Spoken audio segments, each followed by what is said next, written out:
Is it safe to be in ketosis or eat a ketogenic diet long term? This is a question that comes up often with conflicting answers. An online search will result in concerns about nutrient deficiencies, eating disorders, and other poorly supported claims. So what's the real answer? Well, the real answer is yes, people can be in ketosis and eat a keto diet long term.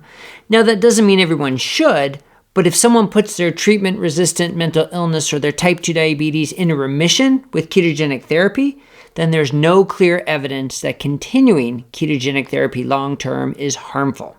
Let's get into the details. Welcome to Metabolic Mind, a nonprofit initiative of Bazooki Group, transforming the study and treatment of mental disorders by exploring the connection between metabolism and brain health. Thank you for joining us on this journey. If you've improved your mental health, or maybe even put your mental health disorder into remission with ketogenic therapy, do you have to worry about staying on it? Well, at Metabolic Mind, we frequently get comments and questions surrounding the safety of long-term ketosis. So I'm going to address this in detail, digging into many of the supposed reasons why someone shouldn't be in ketosis long-term, including things like nutrient deficiencies, disordered eating, cardiac risk, or the claim that ketosis only works for 6 months, and more. But before we get started, please remember our channel is for informational purposes only. We're not providing individual or group medical or healthcare advice or establishing a provider-patient relationship. Many of the interventions we discuss can have potentially dangerous effects if done without proper clinical supervision, so consult your healthcare provider before changing your lifestyle or medications. And in addition, please recognize that people may respond differently to ketosis, and there isn't one recognized universal response. Now let's start with some perspective maybe, right? Where's the burden of proof? If someone takes an antipsychotic medication or a type 2 diabetes medication like insulin, and it causes weight gain, worsening metabolic health, or your sexual dysfunction, but it helps reduce the psychotic episodes or lower blood sugar, then the general assumption from the medical establishment is that the benefits outweigh the side effects and it's safe to do long term. They aren't asking if it's truly safe given the concerning side effects, but because of the benefits, they seem to be okay continuing the medications long-term, despite the adverse effects. Well, now let's replace those antipsychotic medications or the insulin injections with ketogenic therapy. All of a sudden, someone may put their mental illness or their type 2 diabetes into remission without all the concerning medication side effects. So why now all of a sudden would doctors and individuals wonder if this is safe long-term? I think it's crucial to start from this framework of understanding the benefits before questioning the risks. If ketogenic therapy were just one of dozens of choices that worked equally well as the others and with similar side effects, then we'd probably need a lower level of evidence of harm to be concerned. But that's not what we're talking about here. As published studies from Dr. Albert Danan and Dr. Shivani Sethi and others have shown, people with serious mental illness for years or decades treated with aggressive standard medical care, they can improve their symptoms quickly and dramatically with ketogenic therapy. So let's look at it through that lens. Now, all of a sudden, the burden isn't for someone to prove that this way of eating is healthy with long-term studies. The burden is probably the other way, to prove it's not. After all, it's just food. It's food that works as well or better than medications for many people with tremendous benefits. So where's the burden of proof for individuals who have dramatically changed their life? Now we have some perspective, but let's get into the details here. Why do some people think long-term ketosis is dangerous? Well, one reason is simply misinterpretation of the science. Some long-term observational studies report that those eating low-carb diets have a higher risk of premature cardiac or all-cause death. But unfortunately, they define low carb as 25% or even 37% of their calories from carbohydrates, which is nowhere near ketogenic therapy, which is usually 30 grams of carbs or less. It simply isn't accurate to assume that these data apply to ketogenic therapy. Another common concern is that there are no known populations that have lived in ketosis long term.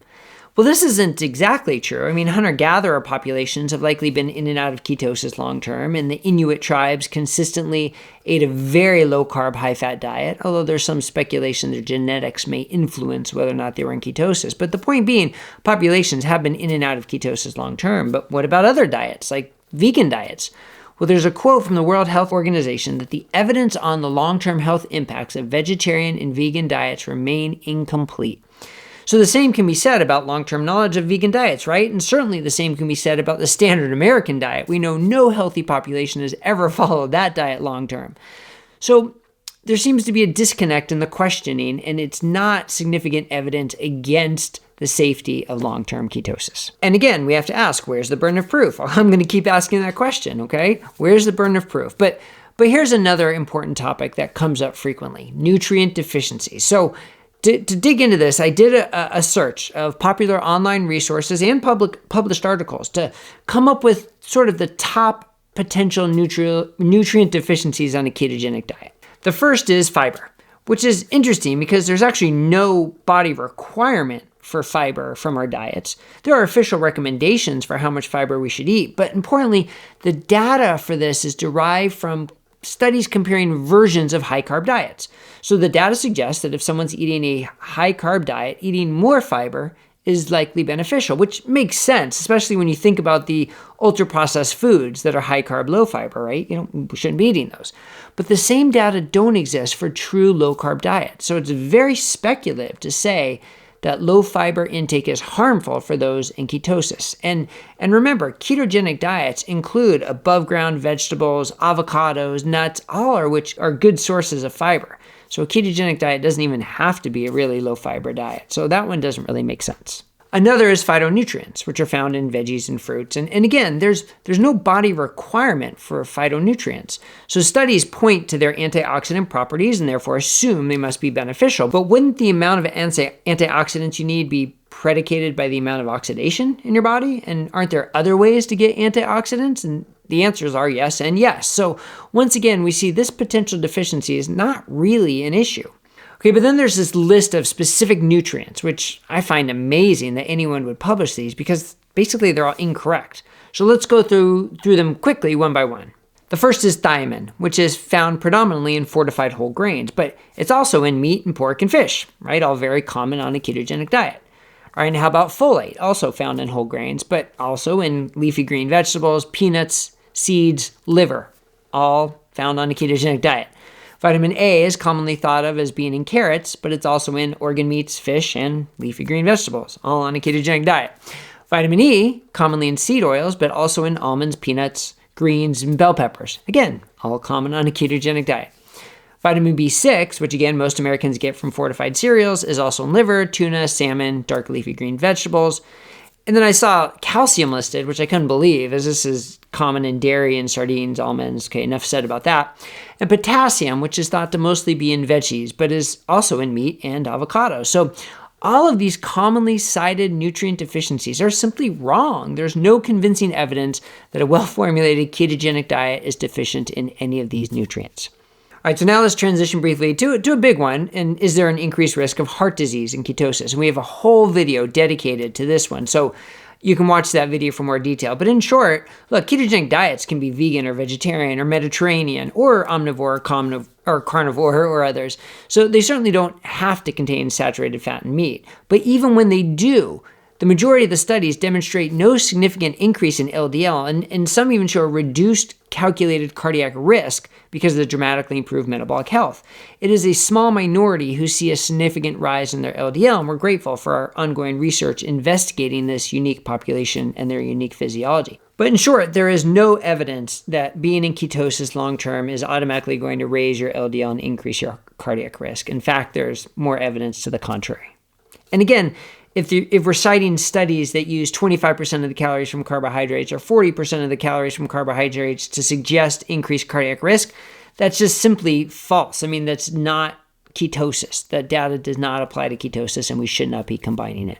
Okay, so we've gone through a lot, but there are two more that I want to touch on. And one, this is a quick one, that long-term ketosis will lead to disordered eating. And there is simply no evidence to support this.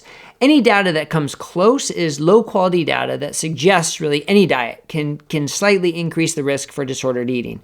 But there's no specific data for ketogenic diets. It simply doesn't exist. And the last one is that ketosis only worked for 6 months.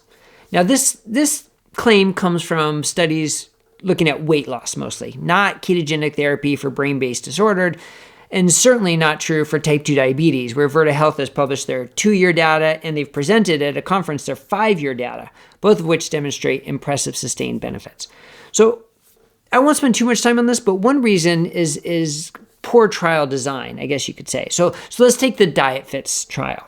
It's an often cited study showing that low-carb diets don't work long-term and are no better than low-fat diets. But let me read from the trial design. It says the second component of the dietary strategy involved instructing participants to slowly add carbohydrates back to their diet in increments of 5 to 15 grams per day for periods of a week at a time with no set endpoint goal for a specific level of fat or carbohydrate. So let me say that last part again. No set endpoint goal for a specific level of fat or carbohydrate. So what that resulted in was at 3 months, the low-carb group was eating 96 grams of carbs per day. So right away, it's not ketogenic. And the low-fat group was eating 205 grams of carbs. But at 12 months, the low-carb group was eating 132 grams of carbs per day, 132. And remember, this study is often cited to demonstrate how low-carb and keto diets don't work, quote-unquote, long-term. Well, yeah, if you're not eating low-carb, it's not going to work. And they clearly were not eating low-carb at the end of the study. So trial design makes a big difference. And the other part is that we know in studies adherence from any diet drops off, keto included. But the question is not about that. The question we've been asking throughout this video is for those who remain in ketosis, is there any evidence of harm? And the answer is simply no. But that's why we recommend treating ketogenic therapy like any medical intervention. You follow with your healthcare team, you monitor for safety, you monitor for continued efficacy, and make sure you're reaching your health goals. You don't have to assume, but there's no evidence to suggest it is harmful. So we can conclude that for those who claim ketosis is dangerous long-term, the data simply don't support the claim. I hope you found this helpful. If you did, please like and subscribe and share our content with others who you think may benefit from it. And please leave a comment, as we would love to hear your experience, your thoughts, and your suggestions. All right, I'm Dr. Bret Scher. Thank you so much for watching, and we will see you here next time at Metabolic Mind, a nonprofit initiative of Bazooki Group.